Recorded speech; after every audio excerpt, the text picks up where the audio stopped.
Welcome to Lead Follow, a podcast for pastors and leaders, hosted by MCUSA Executive Director Glenn Guyton. Join Glenn as he talks to folks across the denomination to help equip today's leaders who are leading while following Jesus. Hello, my name is Glenn Guyton, and during this season of Lead Follow, we'll be exploring ways to reimagine church. Today, I am pleased to welcome Dr. Steve Pardini, who will be discussing environmental stewardship. Steve has a PhD in physical chemistry from Iowa State University and a Master of Divinity from Eastern Mennonite Seminary. He is active in the Creation Care Group at Harrisonburg Mennonite Church in Virginia and has written a congregational study resource that will be published soon. Steve, thank you for joining me today. Thank you for having me. All right, so good to have you. Even though you're from Iowa State University, I'm from Texas, so University of Texas fan. We like beating up on Iowa State. Right, yeah, I get that. Well, thank you. But we are discussing reimagining church. And so reimagining an organization involves transforming how it operates, thinks, and achieves its goals. It's about taking a fresh, innovative approach to every aspect of the organization to enhance its efficiency, adaptability, and overall success. So if you could reimagine one thing about Mennonite Church USA, what would it be and why? All right, so one thing that's been on my mind is how MCUSA casts and counts its votes at delegate assemblies. Oh, wow, okay, all right. I believe that we should find a way to cast and count votes accurately, but include people who cannot be physically present at the delegate assembly, but are participating by a virtual connection. Okay, all right. In my mind, this way we would broaden the voices and the number of people involved in the MCUSA decision-making process. Okay, all right. All right. You got real specific with your reimagining. Okay, so those are some things that we need to think about, and processes are important. And so how do we bring more people in? Right. Okay. We have all these tools, this technology that we can use. So why not use it? Exactly. Yeah, I don't know. That's a good question for us to think about. All right. Now you are really involved in the environment. So environmental stewardship. Tell me a little bit more. What is that? What is environmental stewardship? So as we think about that. Right. So for me, it's responsible stewardship and faithful care of God's creation in a simple statement. Okay. And how did you get involved in that? What made you passionate about that? So it grew out of my scientific background. Okay. And so I have knowledge of the root causes of climate change. Okay. But it also grew out of a passion that was developed while I studied at Eastern Mennonite Seminary, of finding ways to be witnesses that make improvements in areas where there's either misinformation, lack of information, injustice, where we're going in directions that are not being good stewards, and so forth. Okay. Yeah. And so now your church is involved in a number of things. I think you have solar panels, a community garden. You've been involved in tree planting, and so how do these things integrate with our faith and who we are as Anabaptists? Right. So I'll speak primarily from the HMC perspective, but I think that you could apply it more broadly. Okay. Absolutely. All right. So as I mentioned a moment ago, being responsible stewards and faithful caretakers of creation is the theme that we're following and trying to put into practice at HMC. Yeah. So for the community garden, for example, here we invite neighbors and members of the church to come and grow some of their own food using ecologically sustainable gardening practices. Okay, all right. And this has been very successful. Over the years, the number of gardeners has increased and we've become more culturally diverse. Okay. On the solar panel project, there we're using sunlight to make electricity. Most of the electricity that we get comes from burning fossil fuels. Right. Fossil fuel burning produces CO2. That's a greenhouse gas, and greenhouse gas buildup in the atmosphere is driving climate change. Now, fortunately, God gave us more than one way to make electricity. We do not have to only use fossil fuels. So at HMC, we're using sunlight to sustainably make electricity and reducing our greenhouse gas emissions. All right. On the tree planting project, here, one of the things we're doing is planting trees to reduce the amount of fossil fuels needed to mow grass. In addition, we're creating a biodiverse campus which has native trees, and it's being laid out in such a way that it can be used for spiritual reflection, fellowship, and recreation. And the other thing about tree planting is trees remove CO2 from the air. So by planting trees, we're reducing our carbon footprint as well. So I would say that the community garden, the solar, and the tree planting projects are a biblically based, spiritually motivated act of obedience to God. And at the same time, it is a witness to the community of responsible stewardship and faithful care of God's creation. All right. And so do the members of the community, do they all attend your church? Would you say they're all Christians? No. No, we are inviting people from around the church who are actually, some of them are English as a second language. We have people from different continents all over the world coming, and they do not have to be members of the church to participate in this. So can I just come and like grab an apple, or what are the rules of So the we do garden? have rules. We have rules that you have to follow, ecologically sustainable gardening practices. So there's some guidelines there. And it's really interesting. People bring their culture with them, and you see their different gardening practices. It's absolutely fascinating to watch this. But you respect each other. For example, I went on vacation. My neighbor from Honduras watered while I was gone. He's not available, I water while he's gone. So we have that kind of interconnection. It's a great place of building community. And so if someone is going to do something like this in their community, I mean, do you have any backing of the city, or is it still pretty much contained to the? We have gotten backing, especially on the tree planting project, from the city. They have come in with grants. We have to plant only native trees. We have to plant them in certain ways so that they will thrive. They come in and they check to see if we're following their steps, and then when they do, they start giving us the checks. We buy more trees, we plant more trees. So it's a two-way, kind of connection, and we try to make it win-win. So are there ways that is this an intergenerational thing, or is this? So on the tree planting day, we invited our neighbors, and you get a free tree. You get a free if you tree. come. You get a free lunch. What kind of tree do you get? Like, I got a red bud. I absolutely love red buds. But there are many trees that we have that you could have gotten. No kudzu. Sorry, we're not doing kudzu.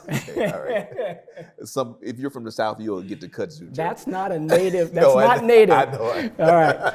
But we gave them a free lunch. Oh, wow. We also had youth groups from different churches join us. We had people who were found out about it from other church communities, not just Mennonite churches. So we had a very good group working together. So you're not only meeting needs, but you're bringing people together. That's really, it seems like, we try to do both. And so what challenges have you faced with doing this type of project? Right. So the most significant challenge we faced was on the solar project. Just putting up the solar panels. Yes. About a decade ago, an attempt was made to do a solar project, and it encountered some roadblocks, and opposition grew over time, and eventually the project was shelved. So in 2022, a group of us got together and we decided to revisit the idea. And so I was taking a class at seminary at the time, and I said, one of my papers I have to write is on resolving church disputes. And so what I did was confidential, candid interviews with people who were involved in the first project. So I got their true feelings. And then from that, we decided that we would develop what's called a constituency model.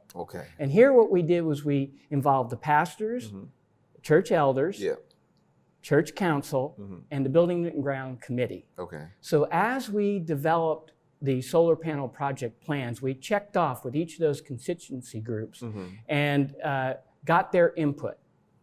And so finally, when the final plan was put together, we had full alignment and full support from these 4 constituencies, and then we went to the congregation as one voice.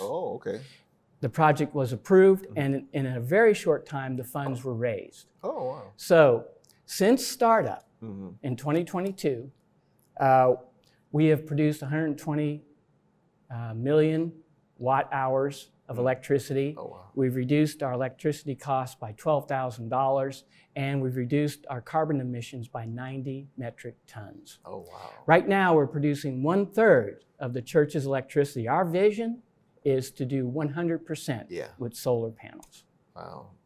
So what was I don't know if you can get into this, but why did the first project fail? Like, what was the opposition? Well, we think primarily there was breakdowns in communications. And so people started drawing their own conclusions because the information they had was not there or wrong. And so you start to see how disagreements maybe can develop over time. And when that happens, then you start getting these, what I would call roadblocks that really takes the energy away from trying to accomplish your main goal. And so people weren't the concern wasn't like, oh, we hate solar power. That wasn't the issue, was it? Like, hey, we just want to burn fossil fuels. I'm from Texas, and I my oil stock has to go up. There were some. There were some who were skeptical of the whole idea of solar. All right. And so we worked hard to hear their voice and to make sure that their concerns were addressed as well. And that was what we tried to do the second time around. I think that's important. And you see, I don't know where people are with this energy and which energy is better. It's a lot of stuff in the media, but it seems so simple. Hey, we can get free electricity. We can use the sun and not burn, carbon-based fuels. It seems like a simple thing, but we still have to address the disagreements and really have to educate people. We really do. And there was a variety of things that people were concerned about. And so we tried to give them the best knowledge that we had and help them put together an understanding that helped them to see that this was a viable project for the church. In multiple ways. As a witness to the community, financially, church council's on board. You mean you're going to save money? Okay, we're going with it, and so forth. And the pastors could see the theology of it, that it fit into what we're trying to do as a faith community. Now, one of the things that we're dealing with in society is all these polarizations. And again, do you have you all found it challenging to navigate this, that maybe you're being too, progressive or leaning more towards just one side because you're thinking about environmental concerns? Are those challenges that you have to deal with? Yes, we do. And we shouldn't let that prevent us from acting in ways that is with integrity, with transparency, and with the goal of being able to help people understand. A lot of what we run into is based on misinformation or false assumptions. And so it impacts their whole frame of reference. And so what we're trying to do is give them the opportunity to process new information and maybe start to revise some of those assumptions that they're using. And over time, if their frame of reference changes, then there is movement from skepticism to more support and alignment, or maybe less opposition. You may not get them totally on board, but they're not going to be pushing back as hard. Yeah. Well, what are some practical things that congregations can do if they want to get into something like this? Right. So, first of all, every congregation, no matter how large or how small, can practice responsible stewardship and be a witness of creation care. Okay. All right? Every congregation. Okay. So what each congregation needs to do is identify where are the needs, what areas can we make improvements, and then to look at what resources has God given us. Okay. Then use those resources to meet those needs, to make real improvements in a way that pleases God and aligns with God's plan for that church and creation. Okay. But also, equally important, the people working need to be curious together. Okay. They need to discover together. They need to work together. They need to be willing to learn together. That means if there's something that doesn't quite work, it's not a failure, it's a learning experience. And then together you do spiritual reflection and informed action. And when you come out on the other side of that, you know that action produces hope, reveals purpose, and creates meaning. Okay, I like that. Now, but you're thinking like a scientist now, right? About testing things out. If it doesn't work, you reflect on it and figure out what you need to change. All right, so it's more than science. Okay, all right. Because to me, yes, science has a lot of curiosity and learning and experimentation. But this spiritual reflection and informed action is based on processing how we are feeling. Okay. Are we working together well? Are we communicating well? Because those dynamics are equally important. So it's not just science. It's a matter of the heart, the spirit, and the community working as a body of believers. Okay. All right, with knowing who it is that we serve. Okay. Yeah, that's great. That's excellent. And I just want to touch on a few things that I think goes back to some of the other guests we've had on this season.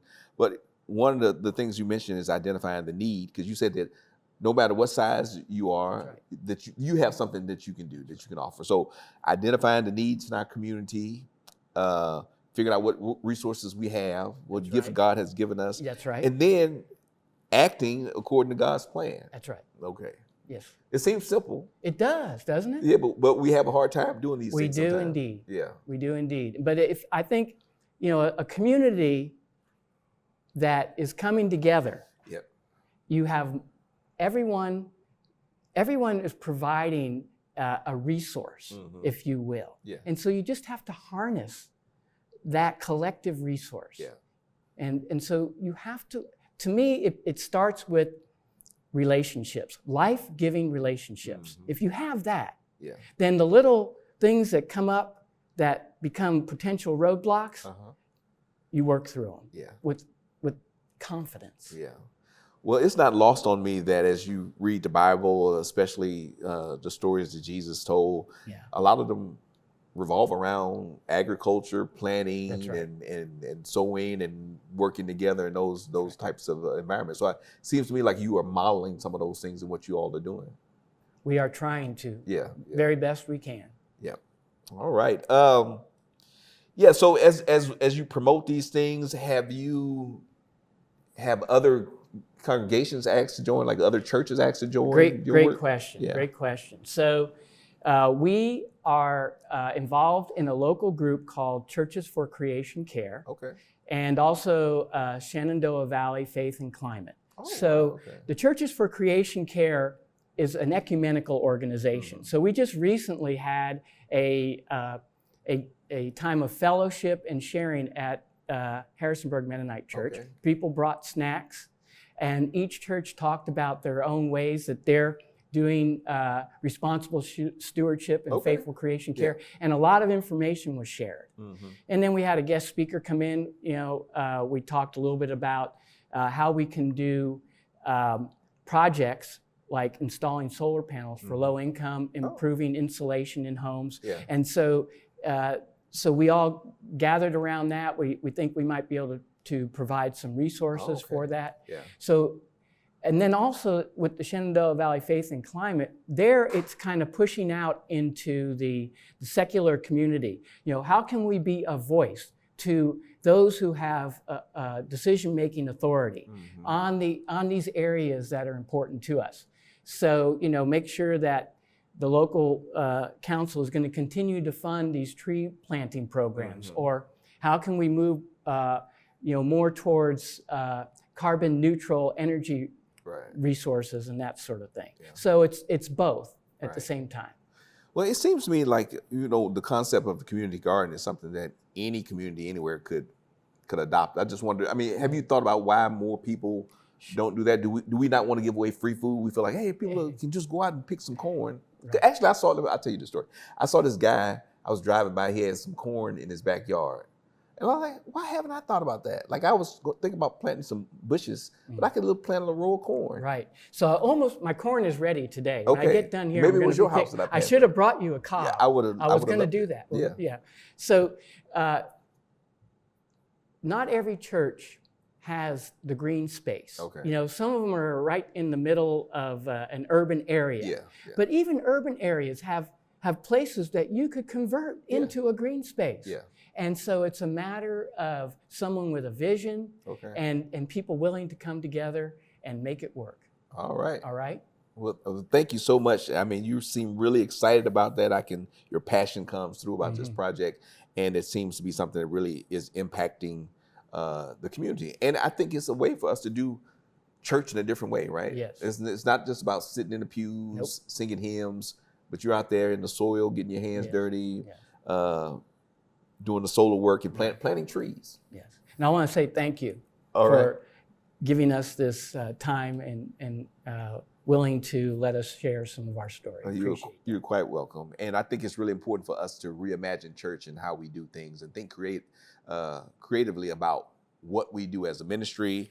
Again, some of the things, if you've been watching us all season, for us to pay attention to is, what is the need? Let's identify the needs in our communities and then figure out what resources and tools that we have and that we can start doing the work that God has called us to do. All right. Thank you so much, Steve. Well, as we get ready to wrap up, if you want to keep up with the latest and greatest that is happening in Mennonite Church USA, make sure you subscribe to Peace Mail. Peace Mail is our weekly email newsletter. Subscribe at MennoniteUSA.org/peacemail. Also, we depend on your financial support. It does matter. Please consider supporting the ongoing work of Mennonite Church USA at MennoniteUSA.org/give. Thank you so much for joining us today.